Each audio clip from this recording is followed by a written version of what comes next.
This year's Newcastle Regatta is being sponsored by BHP and Caltex, and today the big Australian increased its generosity for the event.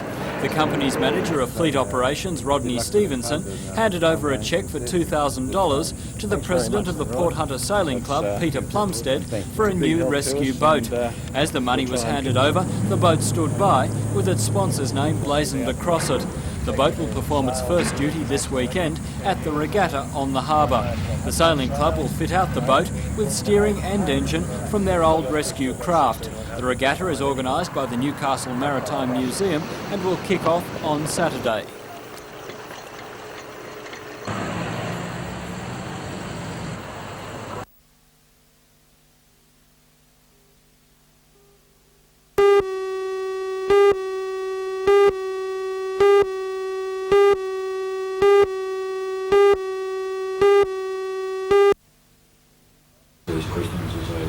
When dockyard unions announced their campaign to fight to keep the troubled yard open, the State Labor Council was asked for its support. At a meeting in Sydney last night, the council congratulated union representatives on their handling of the dockyard issue and endorsed next week's meeting with the Premier. The State Labor Council also reaffirmed its commitment to keep the yard open and stated that a reasonable selection of workers should take place to reach the suggested staff ceiling of 180. In further developments, maritime unions endorsed the campaign by the Newcastle Trades Hall Council, saying they were prepared to stage a 24-hour strike next Monday in support of the dockyard unions. That would effectively tie up the Port of Newcastle. And next Thursday, dockyard employees will travel en masse to Sydney to put their case to state politicians. Today, workers were remaining tight-lipped on Laurie Brereton's remarks. What's going on at the moment? You got any comment on it? No comments on. No comment. Got any comments? No comment. Despite the silence, State Dockyard Works Committee Chairman Lionel Crossley remains confident an adequate solution can be found. Lionel, we picked up there was a bit of, obviously a bit of tension around the yard at the moment. What's the feeling with the men? Well, from yesterday's meeting, that I would have said that there was an element of, first of all, of a bit of pressure's been taken off the people, that they know that what the bottom line of the minister is, and that's basically his intention is to close the place.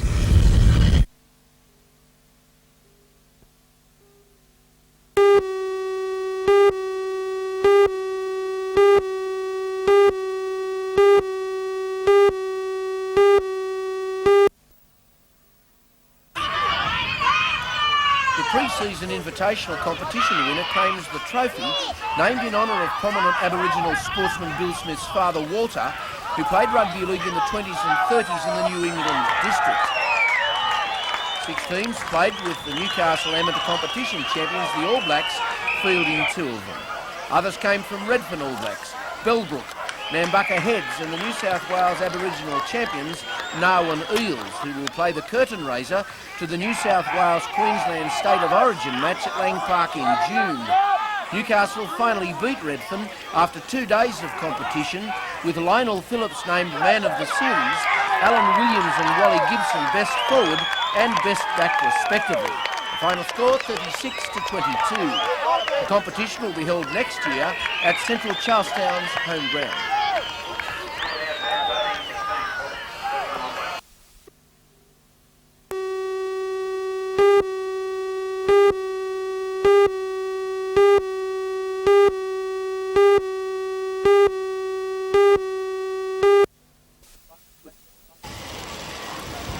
Liz Vanderhorst, last year's runner-up, has been in fine form of late, taking out many of the state's top flight tournaments. She was too good in the round-robin style series today after making it into the final 12. She beat Debbie Viviano, also of Sydney, by just 1 pin on average, with another Sydney sider, Sandra McDonald, back in 3rd place on 189. Newcastle lady bowlers failed to fire and were not prominent. Last year's champion, Cheryl Munson, finished in 6th spot. The best game for the ladies was by Oi Batson with a 278.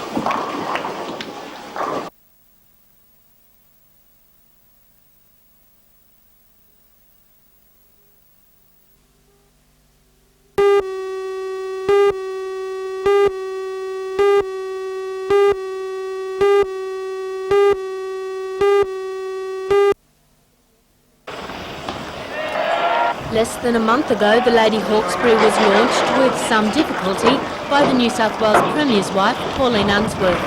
Yesterday, she made a grand exit from Carrington Slipways, where she was built, motoring down the Hunter River to leave this region through Newcastle Harbour. The $8 million luxury cruiser is owned by the Sydney-based company Captain Cook Cruise Lines. She's soon to begin the first ever luxury cruise service on the Hawkesbury River after some final refurbishment in Sydney. It's unlikely she'll be seen on these waters again, and so for fishermen on the wharves she made a unique and elegant diversion from the usual passing parade.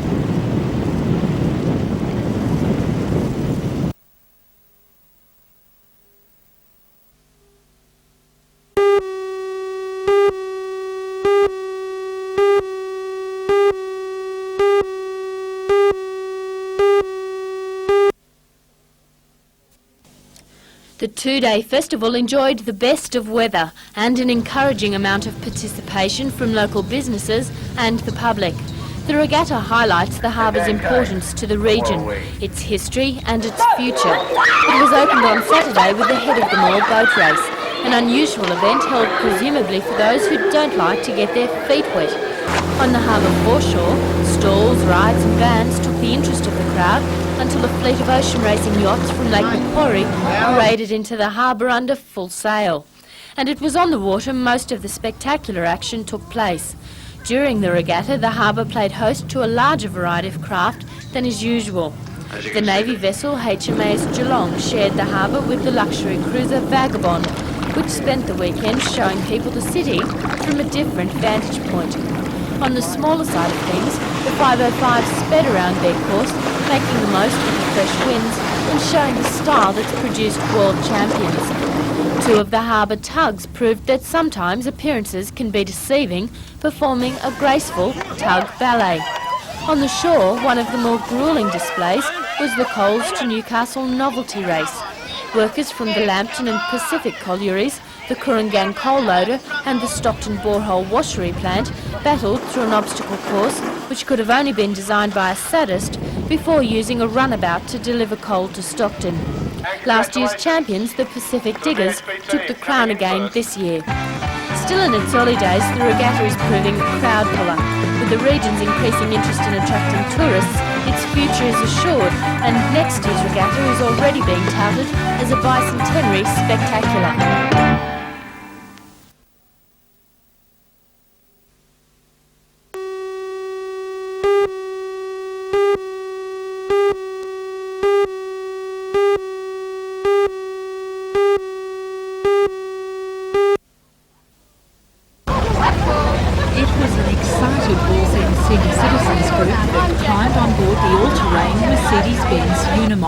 Setting off for a mystery tour. Converted by AAT Australian Camping Adventures, the vehicle is described as the most sophisticated off-road passenger carrying machine. The Australian Army has bought more than 1,200 similar vehicles equipped for military service. This Unimog is based in Alice Springs and is now on its way to Cape York near Cairns. With a 5.7 litre 6-cylinder turbocharged engine, a full fuel tank can take 20 passengers more than 1,300 kilometres. There's room for adequate food supplies and camping equipment, and there's plenty of extra attractions for the weary traveller. A different type of market that we're selling. You can go to the outback places, just the places that a normal coach can't get to. A more leisurely tour than the coach tours. Smaller group, camping out in the bush instead of staying in caravan parks and in towns and so forth. Valued at more than $300,000, the luxury vehicles seem popular with those who'd know best. Beautiful, lovely to ride in.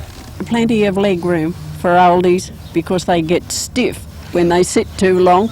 Do you think you'd consider going on a trip in one of these vehicles? Oh yes, yes. You're going to be signing up? Oh well, I don't know. I need some money. Okay. You're on air, you know. Yep. That's fine.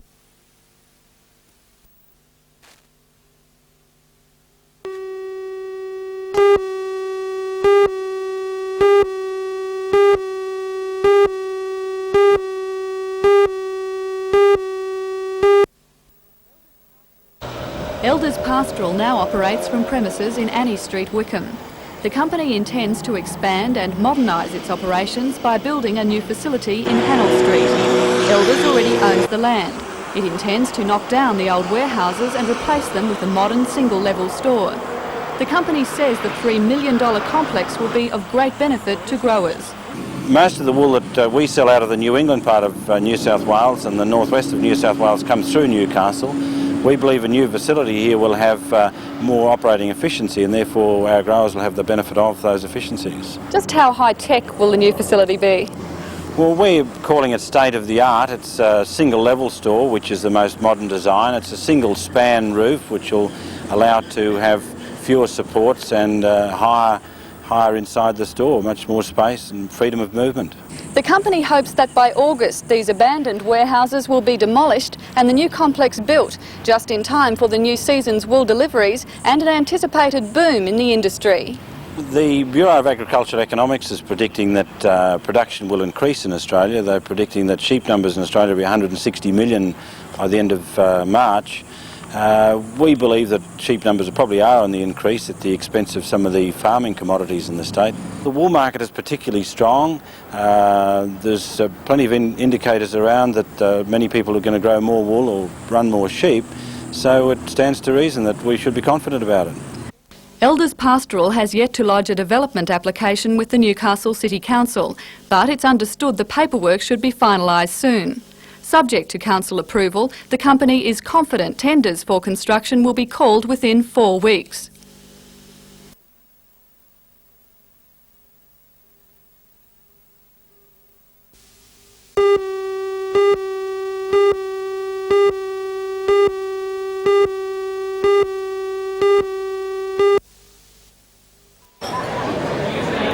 Pertinent to Mr Sinclair at the moment is the suggestion yesterday by the Premier of Tasmania, Mr Gray, that his own leadership position is the crown sought by Sir Jovi Peterson in the current coalition crisis.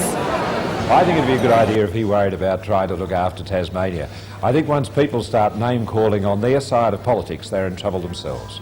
And he says the current infighting will not divert the coalition as it now stands from the task of defeating the Hawke government at the next federal election. The only alternative to Bob Hawke is a strong coalition, a coalition that pulls together, and no matter what others say, we're not going to be diverted from our task by whoever it might be.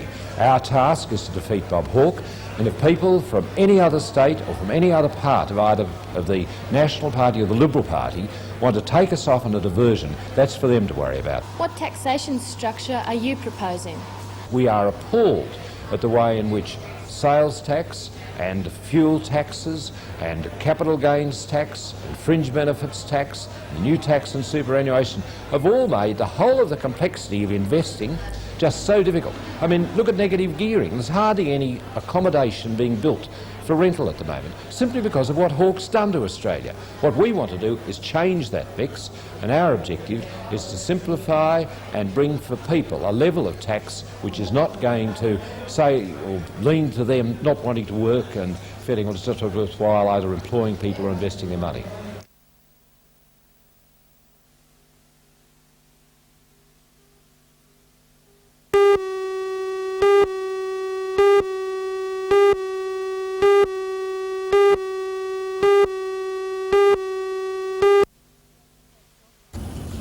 State dockyard employees grudgingly agreed today to the state government plan which will see the dockyard workforce reduced from 380 people to 180. The government has manoeuvred unions into a no-win position, telling them they either accept the proposal or the dockyard will close. Unions have conditionally endorsed the plan without even seeing the government's offer of a modified voluntary retrenchment scheme.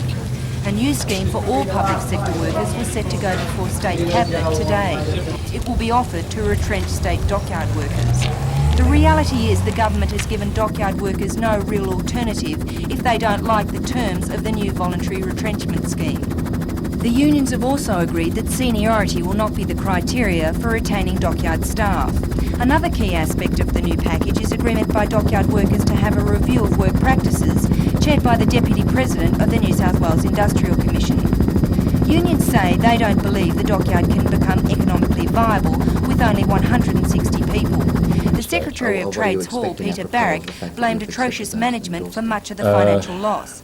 He cited mothballed buildings and equipment which should have been sold off years ago. He also claimed the government's poor handling of the dockyard situation was seriously jeopardising its future viability. Already withdrawing contracts that the dockyard had, so they're losing work, which further jeopardises their potential viability. So the mangled mess by which this has been handled by the Minister has really jeopardised the dockyard's future in terms of its commercial viability because of these lost contracts, other pending contracts which may be lost the longer this thing goes on. Mr Barrack says a cloud now hangs over all dockyard workers because no one knows which workers are to stay and who are the 200 facing retrenchment. I mean, you've got 380 people over there knowing 200 are going to go, but don't know who. Each and every one of that 380 are potentially part of that 200. And that's the position the government's put us in. It's a unique, unheard of position. So who's actually going to do the pruning?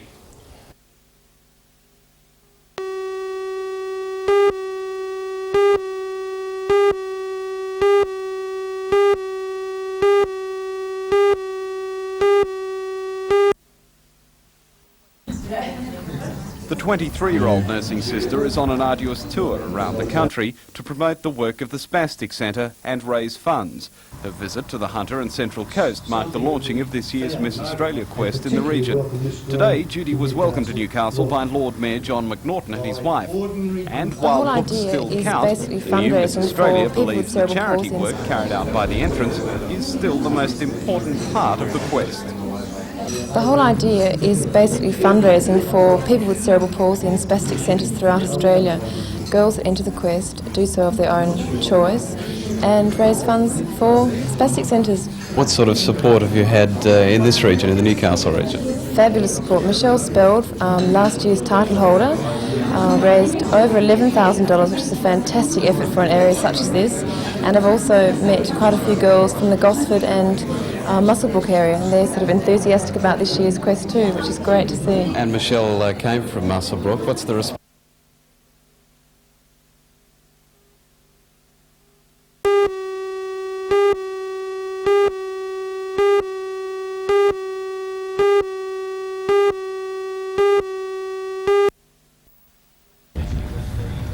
Graham Lilford will compete with about 38 other drivers from around the country in tomorrow night's second and final round of the championships.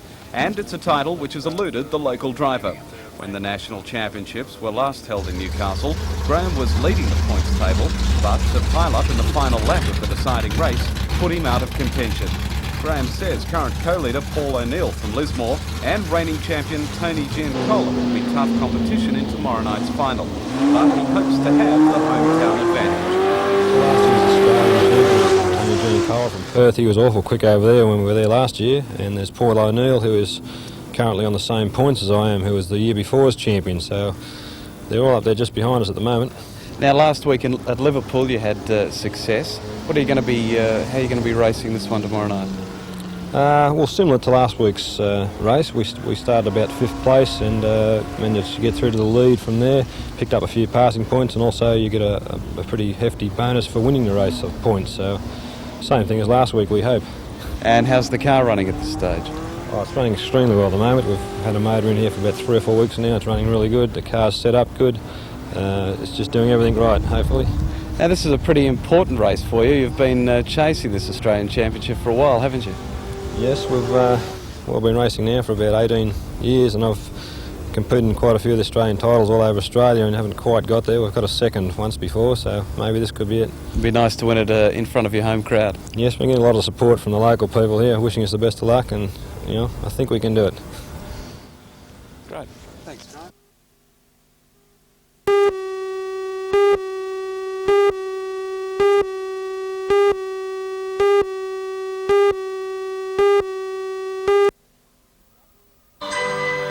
The A320 was rolled out of its hangar amidst futuristic electronic music and a laser light display. The plane was designed and built by a European consortium in a bid to break the United States stranglehold on short-haul aircraft. The Prince and Princess of Wales inspected the twin-jet Airbus, which seats 320 passengers. The plane has already collected more than 400 advance orders and will make its first flight in a few weeks' time. The Prince and Princess of Wales had flown from Portugal to attend the launch, ending their 4-day visit. The highlight was a tour of the old city of Oporto, where a church service was held to commemorate the 600-year alliance with Britain.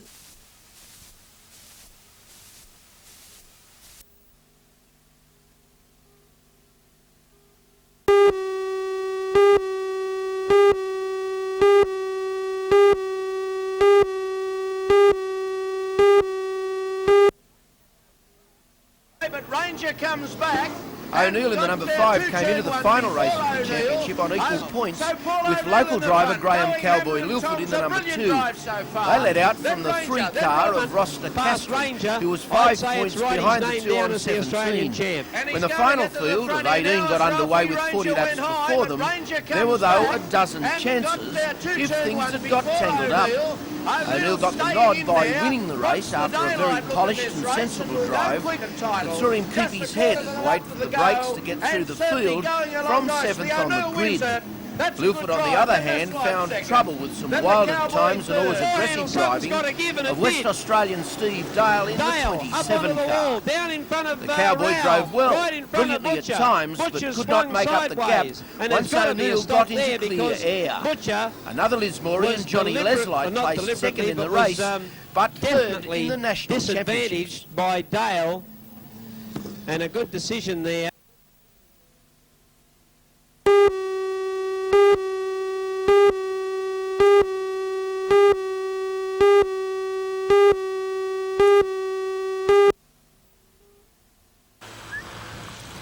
Meanwhile, at Newcastle's Sports Ground number 1, Newcastle has skittled the ACT in the St George Building Society Country Cup final, but only after some great batting and a record partnership for the 9th wicket.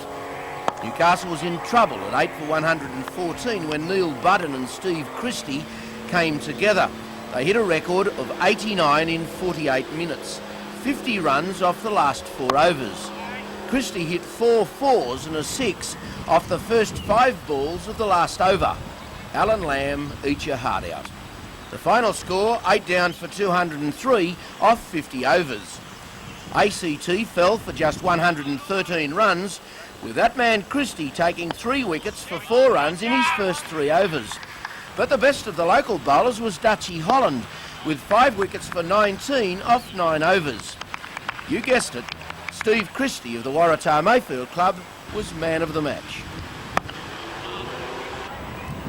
Next door at number 2, the Prudential Cup final went to Umina, who scored 182 runs from that 50 overs.